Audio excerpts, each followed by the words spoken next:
NGO와 국제개발협력 6주차 1차 시입니다. 지난주에 이어서 그 국제개발협력 사례들, 주로 이제 해외 기업이나 다국적 기업, 그 다음에 사회적 기업, 그리고 국제 NGO들이 하고 있는 국제개발협력 사업의 사례들을 이제 계속 살펴보겠습니다.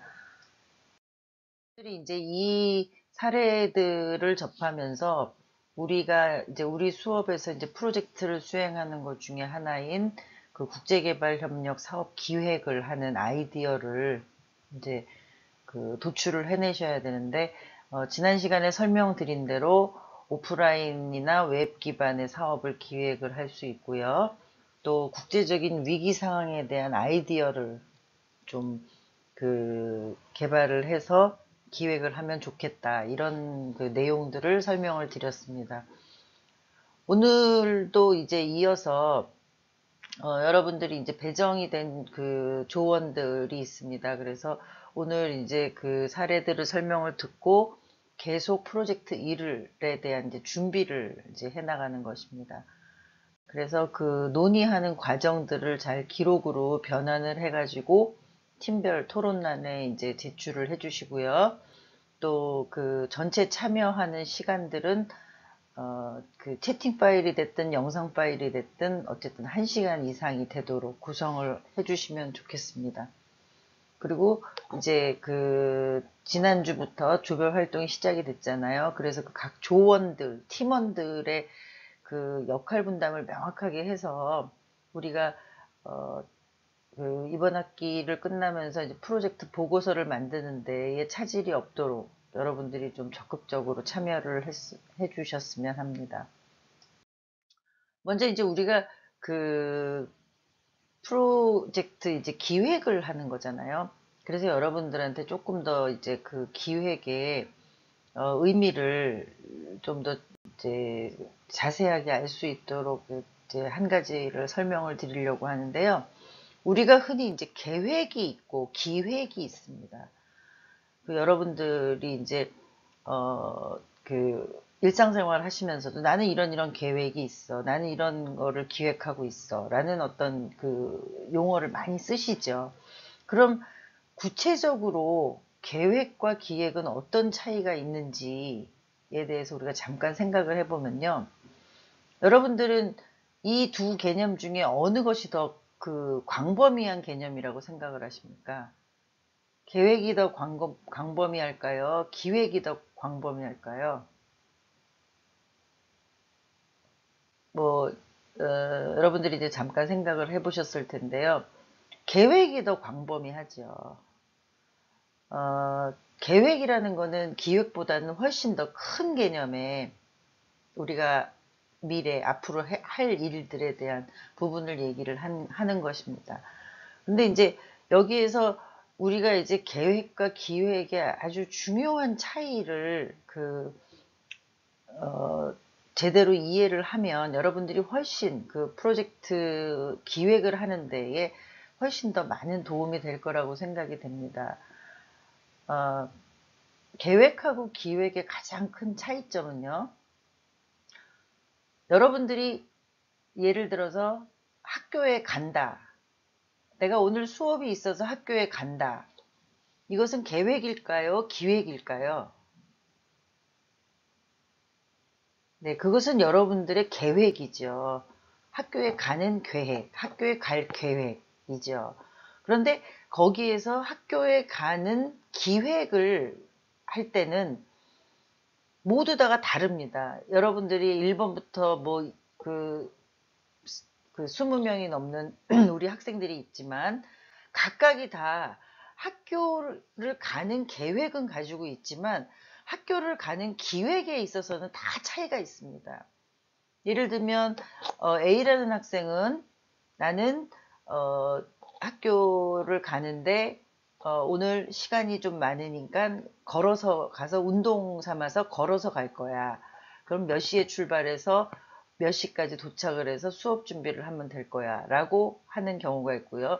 B라는 학생은 오늘은 내가 아침에 다른 일을 하다가 늦었으니까 택시를 타고 가야 되겠다. 택시를 타는데 비용이 많이 드니 택시보다 좀 저렴한 게 없을까?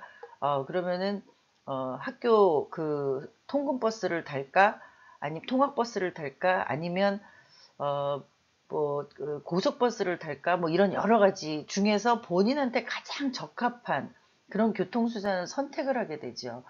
그러면은 이 학교를 가는 계획 안에 일단 비용적인 개념, 시간적인 개념, 그다음에 자기 상황에 대한 어떤 환경, 이런 것들이 다 분석적으로 들어가서 그 본인이 학교를 가는 데에 정말 자기가 처한 상황에서 가장 잘 학교를 갈 수 있는 방법과 그 학교에 가서 수업에 참여할 수 있는 그런 방법을 정리를 하는 것입니다. 그게 바로 기획입니다. 보통 우리가 이제 그 조직에서도 기획부서를 굉장히 그 엘리트들이 모여 있는 부서라고 인식을 하고 있습니다. 그러니까 기획이라는 거는 많은 그 정보와 많은 데이터를 가지고 자기한테 가장 적합한 어떤 그 아이템을 그 선택하는 것입니다. 모아서 선택을 하는 것입니다. 결국 조직 입장에서는 기획을 잘한다는 것은 그 조직의 미래를 위해서 가장 정확하게 시장 분석을 한다거나 고객 분석을 한다거나 뭐 앞으로의 경제 전망, 세계 경제 전망을 본다거나 이런 데이터를 가지고 그 조직이 가야 되는 방향을 설정해 주는 그게 바로 기획이거든요. 그래서 우리가 기획을 하는 사람들은 굉장히 엘리트들이다. 스마트한 사람들이 기획부서에 많이 모여 있다. 이런 인식을 가지고 있는 거죠. 여러분들이 지금 하려고 하는 그런 프로젝트 기획도 그 네 개 조가 있는데 그 네 개 조가 다 프로젝트를 기획하는 계획은 가지고 있는 것입니다. 그러면 각각의 조가 처한 상황에서 또 각각의 그 조원들, 팀원들이 가지고 있는 어떤 그 가장 큰 장점, 강점들을 모아서 우리가 그 조원들의 힘을 모아가지고 가장 좋은 방향의 그런 프로젝트 기획을 하는 요소를 찾는 것이 이제 가장 중요한 기획 방법의 첫걸음이라고 할 수 있습니다. 그래서 무엇보다도 여러분들이 기획을 잘하는 사람이 그 조직이나 어떤 그 사업을 수행하는데 굉장히 그 현실감 있게 또 성과도 좋고 이런 결과들이 있거든요. 그래서 기획을 세밀하게 또 정확하게 면밀하게 하는 어떤 그런 습관을 기르는 것이 굉장히 중요하고요. 또 여기서 이제 우리가 기획을 하는 데 있어서 각각의 조원들의 어떤 역할 분담도 정확하게 해서 다 그 조원들이 그 낼 수 있는 에너지들을 그 다 정확하게 쏟아 부을 수 있도록 그렇게 이제 그 조원들끼리 화합을 하는 것도 굉장히 중요합니다. 그런 걸 이제 우리는 또 팀워크라고 하죠. 그래서 여러분들이 이제 그 프로젝트 기획을 하는 과정에서 지금 말씀드린 대로 여러분들이 처한 어떤 상황이나 이런 것들을 조금 더 확인을 해 보시고요. 그리고 면밀하게 기획을 할 수 있도록 하는 준비를 하시면 좋을 것 같습니다. 이런 사례들을 많이 보고 하는 것도 이 아이디어를 개발하는 데에 그 팁을 얻는 거거든요. 그래서 기획을 하는 데는 사례를 어느 정도 많이 스터디를 했느냐, 많이 경험했느냐, 이런 것들이 굉장히 중요한 어떤 잣대가 됩니다. 그래서 여러분들이, 앞으로 계속 이제 수업 시간에 설명하는 사례들을 보면서 우리 조가 만들어갈 아이템들을 이제 그 정리를 해 나가는 거죠. 그럼 이제 계속해서 이제 사례를 보도록 하겠습니다. 지난 시간까지 10개 사례를 봤고요. 오늘은 랜더 레이크에 대한 사례입니다. 그 다국적 조합인데요. 낙농협동조합입니다. 그래서 북미 지역의 이제 천여 개의 협동조합인데 30만 명의 낙농 생산자하고 3,200명 정도가 이제 회원으로 그 가입이 되어 있는 거대한 낙농 생산 조합이고요. 81년부터 이제 국제개발협력 사업을 이제 시작을 했다고 합니다.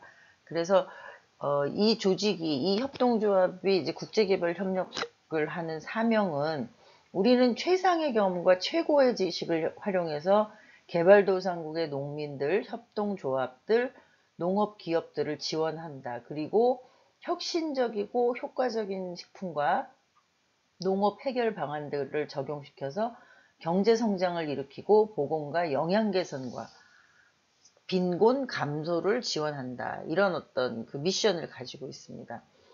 그래서 구체적인 사업 내용을 보면 아프리카의 소낙농인들을 지원하고요. 우간다에서는 국립표준국과 공조해서 우유와 우유 제품의 품질 표준안을 마련을 했습니다. 그래서 그 기준이라는 걸 만들었다는 것이죠. 그리고 또 동아프리카, 남아프리카 여러 국가에도 똑같은 표준안을 마련해 가지고 이제 공통적인 어떤 기준을 마련하는 거를 이제 지원을 했고요. 특히 이제 그 소득 증대를 위해서는 낙농 제품 개발에 이제 접근을 했는데 그 협동조합의 그 조합원들이 회의 참여를 독려하고 또 정부 관리들이 같이 협력을 해가지고 그런 어떤 제품 개발을 하는데 핵심적인 역할을 담당을 했습니다. 그리고 더 나아가서는 이제 지역의 여성들이 생산에 참여하는 것이 굉장히 중요하다고 판단을 했기 때문에 잠비아의 파트너인 낙농협회 회원 구성에 여성을 이제 30% 이상 참여하게 할 것을 이제 규제로 만들었고요.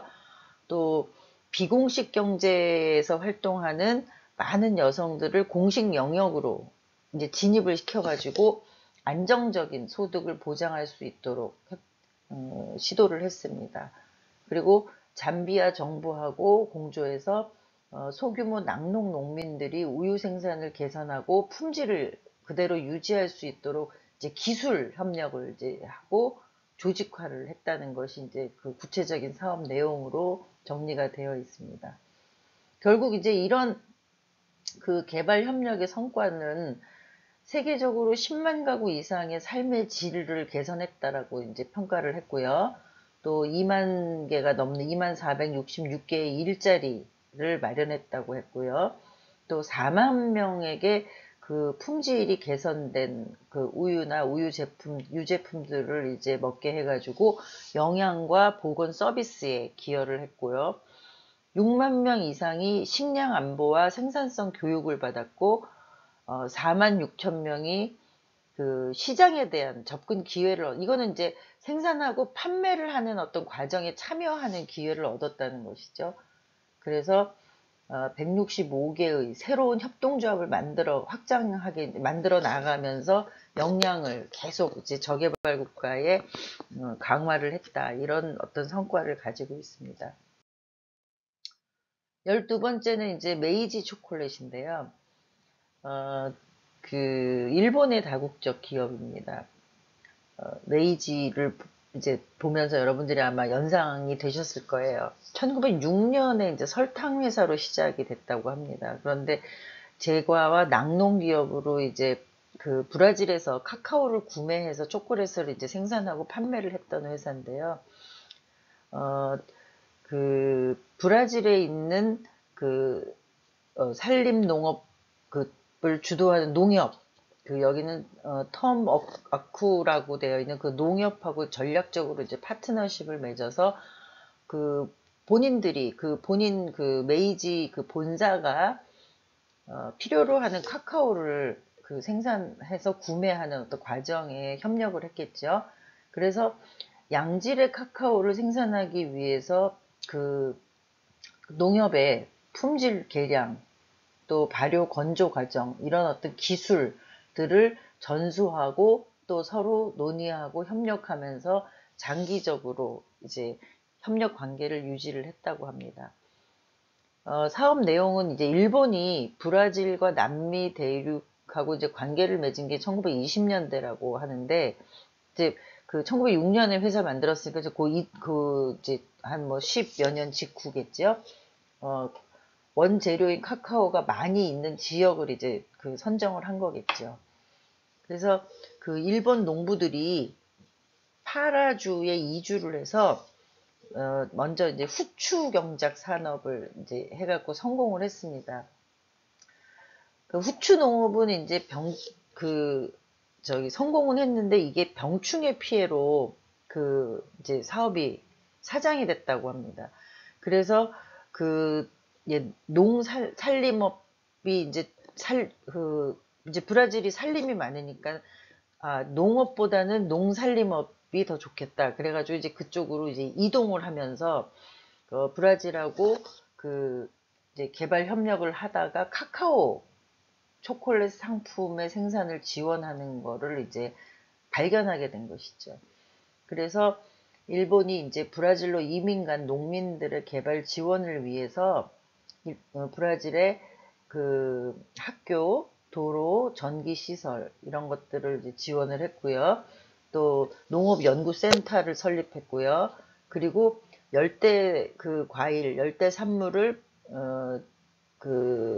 이제 주스로 만드는 과정에 참여하면서 공장을 설립하는 것을 지원을 했습니다. 이런 개발 협력의 성과로 메이지 초콜릿 회사는 초콜릿 사업의 성장은 물론 아마존 환경보건에 기여할 수 있는 이제 기회를 갖게 됐고요. 또 메이지는 이제 고품질의 카카오를 안정적으로 공급받고 또 농가는 카카오 재배를 하는 기술력이 높아지거나 또 그로 인해서 이제 안정적인 수입을 확보하게 되는 그런 공유적인 어떤 상생관계를 형성을 했다는 것이죠. 그리고 산림 농업으로 재배하는 카카오 경장 면적이 늘어날수록 아마존 산림이 이제 재생되고 또 이에 따라서 탄소 배출량이 감소되고 또 생물의 다양한 어떤 생물들이 보존하는 데 기여를 했다고 합니다. 그러니까 산림을 보호하게 됐다는 것이죠. 필요한 걸 얻지만 또 관심을 갖다 보니까 이제 재생이나 어떤 관리에 기여를 했다라는 성과를 갖고 있습니다. 그래서 메이지의 초콜릿 한 개가 숲 50평방센치를 늘리는 데 기여를 했다라고 이제 성과를 계량화해서 얘기를 하고 있습니다. 13번째는 이제 메콩 뱀부인데요. 우리가 메콩강 아시죠? 그러니까 베트남, 캄보디아를 이제 흐르는 그런 강인데요. 사회적 기업입니다. 영국의 이제 사회적 기업을 이제 모티브로 해가지고 만든 어떤 새로운 사회적 기업 메콩 뱀부인데요. 여기는 이제 베트남, 라오스, 캄보디아 이 세 개 나라의 국경지대의 대나무 산업을 육성하는 것을 목적으로 했습니다. 그래서 대나무 산업을 이제 육성해서 대나무를 산업화하는 쓰임새 있게 만드는 그 과정이나 공정을 개발을 했고요. 또 대나무 공예가 발달할 수 있도록 했고 또 대나무의 죽순의 생산으로 이제 세 가지 생산물을 만들어낸 것이죠. 그러니까 우리가 이제 소득의 원천을 메콩강 주변에 있는 세 개 나라의 대나무가 잘 자랄 수 있다는 환경을 감지를 해서 거기에 대나무를 가지고 소득을 일으킬 수 있는 그런 어떤 산업의 부분을 이제 구분을 했다라는 것입니다. 사업 내용은 메콩 뱀부는 대나무 원자재를 생산하는 농민, 또 소규모 대나무 공장, 또 대규모 공장, 뭐 여러 공장들과 구매자들이 이제 파트너 역할을 하면서 가난한 농민들의 소득 증대로 빈곤 해소를 지원하는 것을 이제 목표로 했습니다. 그래서 파트너는 농민, 공장 노동자, 또 여러 다양한 기업들, 지역 NGO, 또 지방 정부. 농민들은 대나무를 재배하고 수확하고 생산해서 중개 상인들을 통해 기업들에게 판매를 하고요. 그 기업들은 투자자이자 그 조직자 역할을 하는, 그러니까 대나무를 키우고 생산하고 할 수 있는 그 농민들한테 지원을 하는 투자자 개념으로 역할을 했다는 것입니다. 그리고 메콩본부하고 지역 NGO들 또 지방 정부는 빈곤층과의 그 비즈니스 기회를 이제 개발해가지고 중간 단계에서 이제 빈곤층이 그 지원을 받을 수 있는 어떤 그런 역할과 기능, 그리고 생산자로서의 그런 어떤 그 역할, 이런 것들을 이제 만들어 나갔다는 것이죠. 그래서 메콩반부의 목표는 2020년까지 35만 명의 농민들의 빈곤 해소를 하겠다라는 것에 이제 초점을 맞추고 있습니다. 이 개발 협력의 성과를 보면 먼저 이제 경제적인 성과로 베트남, 캄보디아, 라오스의 시장 규모가 2억 5천만 달러, 700만 달러, 400만 달러, 이렇게 이제 각 세 나라가 이제 시장 규모가 이제 확장을 했고요. 또 40만 명의 농민들의 소득의 원천이 됐습니다. 대나무 하나로. 둘째로 이제 사회적 성과로는 베트남의 그 탄호아 지역에서 그 대나무를 이제 집중적으로 생산하다 보니까 1,500만 달러까지 이제 성장을 했고요. 또 원자재 가격도 톤당 7달러에서 14.1달러로 증가를 했고요.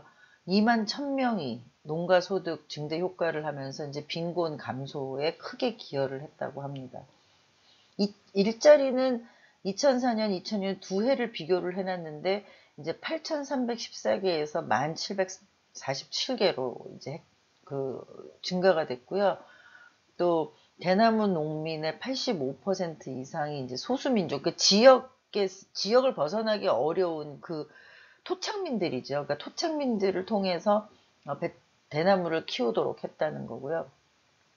이제 환경적으로는 대나무 농업은 다른 농업에 비해서 이제 그 홍수 때 이제 물 피해를 막아주기도 하고요. 수확할 때 이산화탄소의 배출이 미미해가지고 그 공기나 환경 오염에도 그 덜 해를 미치고 또 비료나 살충제를 사용하지 않아도 잘 자란다는 그런 장점이 있다고 합니다. 14번째는 이제 미쉐린인데요. 여러분들이 이제 미쉐린이라고 이제 많이 들어보셨어요. 우린 이제 영어식으로는 미쉐린이라고 하죠. 미쉐린은 프랑스 소재 타이어 회사입니다. 근데 이제 미슐랭 형제가 창업을 했죠. 여러분들이 미슐랭 가이드 많이 아시죠? 그 음식점의 미슐랭 뭐, 예, 저기 지정이 됐냐 안 됐냐 이런 것들을 이제 많이 보셨잖아요.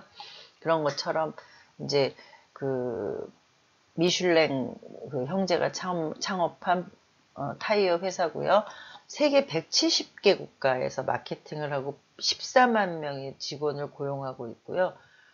그러니까 타이어 시장의 전 세계적으로 14.6%를 차지하는 거대한 다국적 기업이라고 합니다. 근데 타이어를 만드는 게 이제 고무잖아요. 근데 브라질의 북동부에 바이아의 이제 고무가 이제 그 고무나무의 플랜테이션에 이제 심각한 문제가 이제 나타났습니다.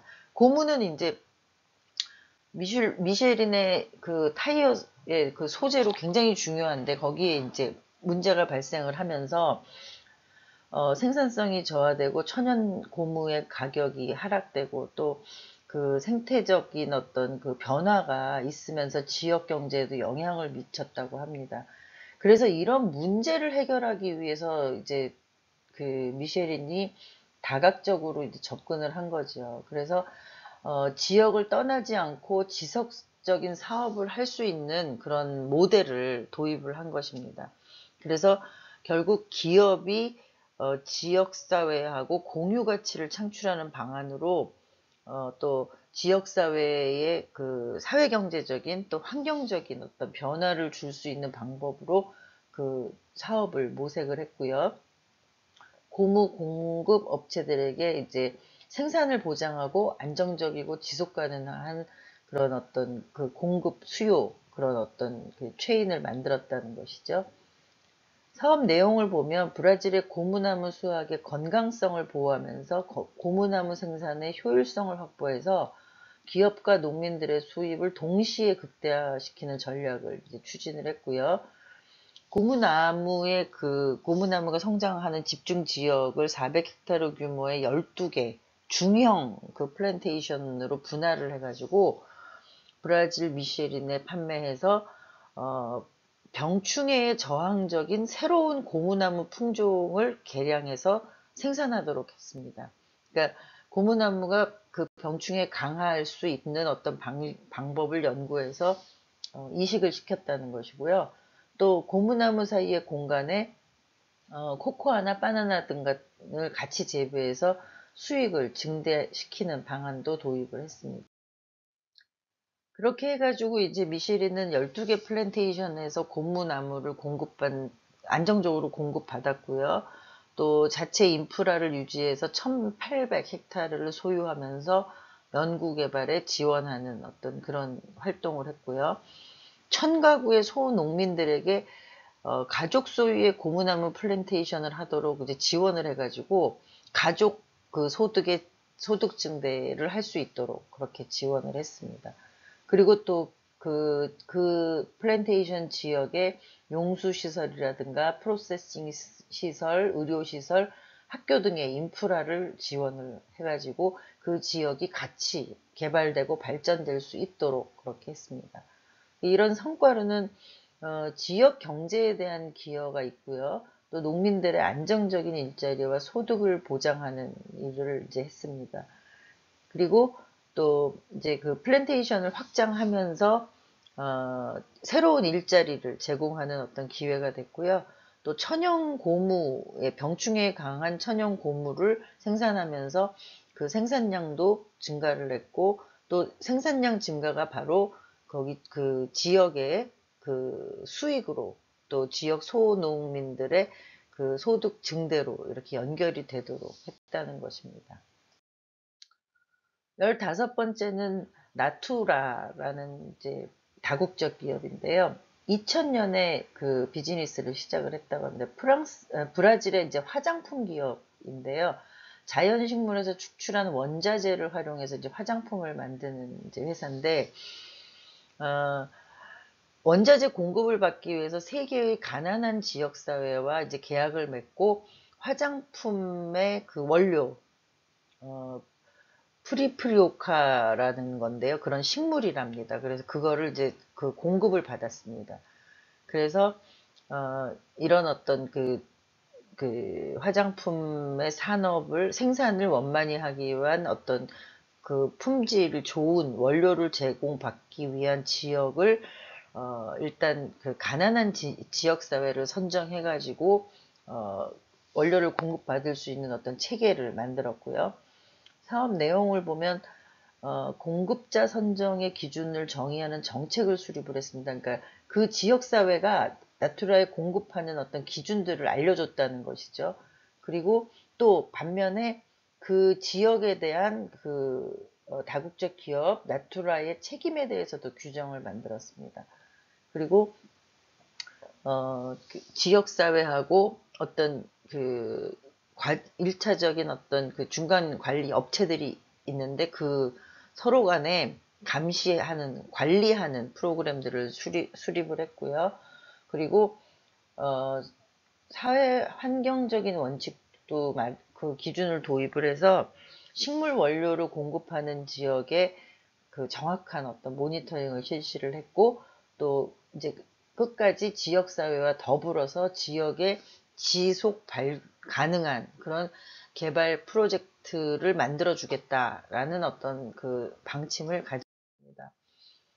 이런 어떤 안정적인 그런 공급을 받으면 원료를 공급하고 지역사회에서 이제 공급받고 또 이제 그런 공식적인 이제 조직들이 생기고 또 그 지역사회가 또 어떤 공식적인 어떤 대표 기관들로 이렇게 설립을 될 수 있도록 공식적으로 자리 잡을 수 있도록 이제 지원을 했고요.